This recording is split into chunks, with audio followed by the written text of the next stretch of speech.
eu sou o professor Edmárcio Carvalho e esse é mais um ED Pesquisa.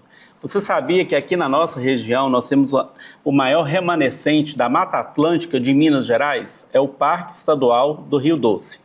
Na pauta atual, a discussão que tem sido feita é da possibilidade de cercar o Parque Estadual do Rio Doce com muros. Para conversarmos a respeito, recebemos no ED Pesquisa de hoje Letícia Bandeira Rocha, que é bacharel em Direito, especialista em Direito Ambiental e Urbanístico, mestre em Gestão Integrada do Território, onde fez uma pesquisa sobre o Parque Estadual do Rio Doce. Letícia, seja bem-vinda ao ED Pesquisa. Obrigada, Ed, pelo convite. Um prazer estar aqui com você.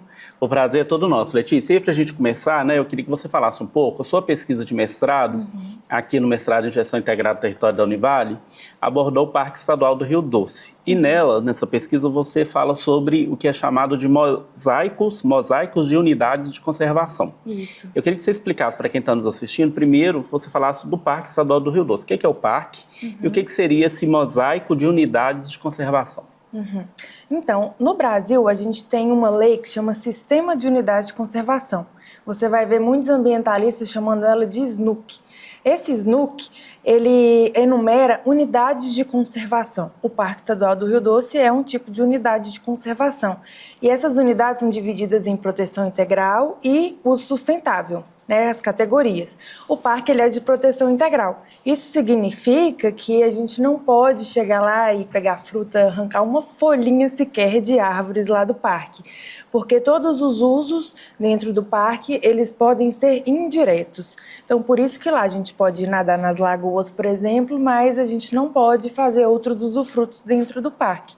Os mosaicos, eles também estão previstos lá nessa lei do SNUC, mas o mosaico ele é diferente porque ele é um modelo de gestão, Quando eu tenho unidades de conservação que estão pertinhas uma das outras, eu posso instituir um modelo de gestão que é um mosaico. E por isso que eu escolhi esse tema, Porque como o JIT ele trata sobre uma gestão integrada, o mosaico ele oferece isso, uma gestão conjunta dessas unidades de conservação. Entendi. Então, por exemplo, o Parque Estadual do Rio Doce ele tem 36 mil hectares de floresta e mais 40 lagoas, E fica ali na região do Vale do Aço, Enfim, para quem está assistindo a gente, entender qual é a importância de um mosaico, na prática, o que muda na vida, por exemplo, do cidadão que mora na região, por exemplo, de Patinga, Timóteo, Marliélia, que são essas áreas onde o parque está e que são áreas protegidas. O que significa na dinâmica dessas cidades a criação desse mosaico? Vai mudar mais para aquelas pessoas que vão residir na zona rural, especificamente próximas à zona de amortecimento do Parque Estadual do Rio Doce. Quando a gente pega o mapa do Parque Estadual do Rio Doce, a gente vê que tem várias unidades de conservação de uso sustentável, que são as áreas de proteção ambiental, que são as APAs. Essas APAs, elas ficam ao redor do parque e muitas vezes sobrepõem o seu território. Então, quando eu vou instituir um modelo de mosaico em que eu coloco todas essas unidades participando numa gestão de forma conjunta, essa gestão ela vai ser benéfica para a biodiversidade e para a sociobiodiversidade de forma geral, incluindo essas pessoas dentro do processo de gestão. Só que, ao mesmo tempo, eu falo que vai ter uma reorganização do poder territorial. Como que isso funciona? Essas empresas grandes, que normalmente têm um poder aquisitivo maior, e que utilizam os recursos naturais, para poder adquirir dinheiro, elas não teriam tanto poder dentro de uma área em que um mosaico se estabeleceria como elas têm em uma área comum, uma área em que não existe um mosaico, por exemplo. Então, eu vou ter muito mais pessoas participando em prol da biodiversidade, da proteção, da conservação do meio ambiente, do que essas empresas que trabalham com essa questão do poder mesmo, Como elas têm uma grande influência, eu falo que elas exercem um poder sobre o território. E aí, na sua pesquisa, você cita outros exemplos de mosaicos que existem em Minas Gerais, Por exemplo, na Serra do Cipó, na Mantiqueira, como referências. Quais são as lições, que a gente pode entender a partir desses exemplos e que podem trazer aí benefícios para a região aqui, do Vale do Rio Doce, onde o parque está localizado? Sim. Então, quando eu analisei esses mosaicos, eu vi que todos indistintamente enfrentam dificuldades. Não existe um mosaico que não enfrente dificuldades. Não é um modelo que eu proponho como resolutor de todos os problemas ambientais. Na verdade, ele vai auxiliar nesse modelo de gestão, e um dos pontos principais que os gestores dos 3 mosaicos falam que foi aprimorado foi a questão da cooperação socioambiental. A aproximação entre as pessoas. Então, quando eu tenho uma unidade de conservação aqui embaixo, uma aqui em cima, uma aqui em cima, uma aqui no meio, e eu junto todo mundo em um único bloco de modelo de gestão e coloco todas essas unidades para trabalhar em conjunto, eu vou ter uma aproximação desses gestores, eu vou ter uma aproximação dessas pessoas que residem próximas ou dentro dessas unidades de conservação, e aí as políticas públicas, as políticas institucionais, elas vão ficar mais fáceis de ser aplicadas.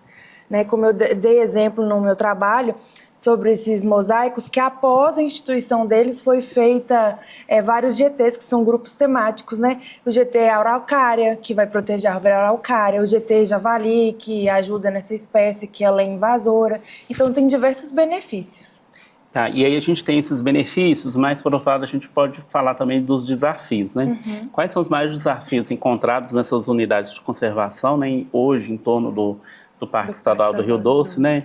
Por exemplo, né, você cita aí os próprios GTs, né? Tem também a questão, né, da falta de planos de manejo ou de conselhos consultivos. Como que você avalia esses desafios? No meu trabalho, quando eu fui estudar todas essas unidades de conservação que tem no entorno do PERD e o próprio PERD, uma das falhas encontradas é exatamente isso que você comentou, a ausência de documentos. Então, eu tenho unidade de conservação que não tem plano de manejo. Isso dificulta, né? Porque o plano de manejo ele é um documento que orienta a gestão, orienta o gestor e orienta também aquela pessoa que quer visitar a unidade de conservação. Tem várias informações do plano de manejo.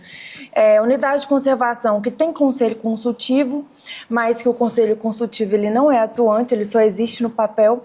Tem também as unidades que não tem conselho nenhum, e aí eu não tenho pessoas discutindo, e eu preciso que as pessoas elas tenham essa discussão entre elas, porque ajuda, né, a implementar ideias, e a partir disso a gente sabe o que a gente faz de melhor para o território.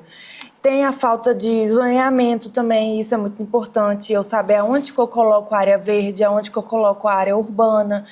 Então, essas falhas documentais, que foi o que eu mais analisei nessa minha dissertação de mestrado, a questão documental, isso é bem forte nas unidades de conservação que ficam no entorno do Parque Estadual do Rio Doce.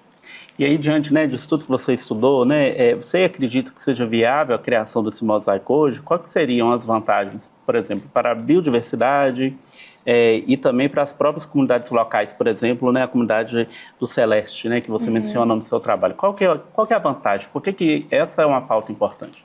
Então, o mosaico hoje, ele auxiliaria, além do que eu falei, na cooperação socioambiental, ele auxiliaria na questão da biodiversidade. Quando eu vou fazer um mosaico, eu necessariamente aumento os fragmentos dos habitats florestais e por isso eu aumento a conectividade ambiental e isso faz com que eu aumente o fluxo gênico. Então, é uma cadeia, né? É um efeito dominó. Se eu coloco uma coisa positiva aqui, eu vou ter uma coisa positiva acontecendo lá na frente. E quando eu cito a comunidade do Celeste, é porque ela seria beneficiada porque atualmente ela foi retirada, né, da zona de amortecimento do Parque Estadual do Rio Doce, e quando eu instituo um mosaico ali na região, ela vai ficar dentro do mosaico. Então, ela vai ser beneficiada de alguma forma. Então, hoje, como ela é situada, a gestão dela participa 2 municípios distintos, ela fica meio que num limbo, né? Então, ela não tem alguém para gerir a comunidade. Se eu instituo um mosaico ali, uma das questões do mosaico, para além da elevação da conservação ambiental, é também que essas comunidades que estejam residindo dentro do mosaico, que elas possam ser auxiliadas na forma da agroecologia ou de qualquer outra prática sustentável, para que elas continue residindo dentro do território, só que de forma que auxilie esse território. Entendi. E aí, né, enquanto essa formalização do mosaico, né, não acontece, né, não de imediato, apesar do desejo, né, você aponta outras formas de cooperação, né? Quais seriam os modelos aí, talvez contratuais ou mesmo de parcerias que podem ajudar aí na gestão integrada agora, né, do Parque Estadual? Sim, a questão principal do mosaico é que a adesão a ele é voluntária.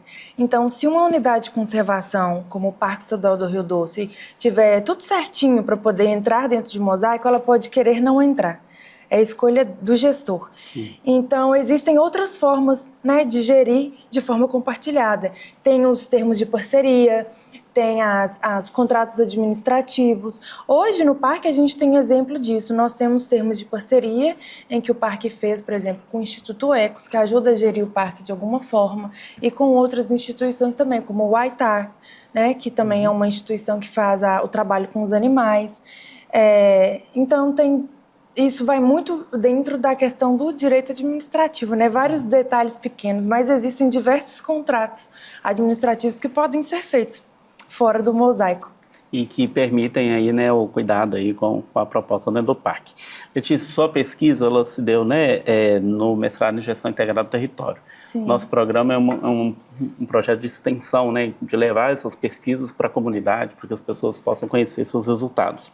Eu queria que você falasse um pouco como que essa experiência de você fazer o mestrado, né, interdisciplinar no JIT colaborou aí para você poder pensar essa realidade específica, né? Você vem do direito, né, faz uma pesquisa no campo ambiental, né, tem toda uma questão aí coletiva, né, das comunidades envolvidas em torno do parque. Sim. Qual que foi a contribuição, né, de fazer esse mestrado que tem esse caráter interdisciplinar que é o JIT? Sim, esse mestrado ele contribuiu para mim principalmente porque eu sou conselheira no Conselho do Pico do Ibituruna, aqui em Valadares, que é uma unidade de conservação, né, um monumento natural.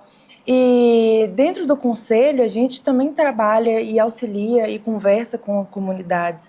Então, trabalhar o mosaico e saber que ele trabalha a questão social, também o socioambiental, foi muito importante para mim, porque concilia com os assuntos que eu atuo na prática.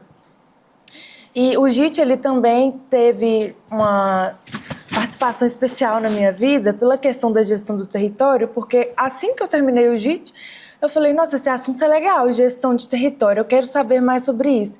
E aí eu estou fazendo a segunda graduação, me inspirei em você que tem várias, e eu estou fazendo gestão ambiental no IF, eu passei lá, e estou gostando bastante. E muitas das coisas que eu vejo lá, eu já vi aqui dentro do JIT, então é mais fácil aprender sobre essas coisas, né? E me ajuda muito dentro da minha realidade, que eu trabalho com direito ambiental. A gente trabalha com pessoas o tempo todo.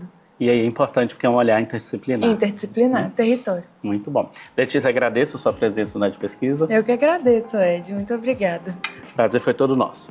E te convido a assistir às outras edições do Ed Pesquisa sempre às quintas-feiras, às 14 horas, na TV Leste e também durante a programação da Univale TV, que agora você conecta na sua televisão, no canal 3.2.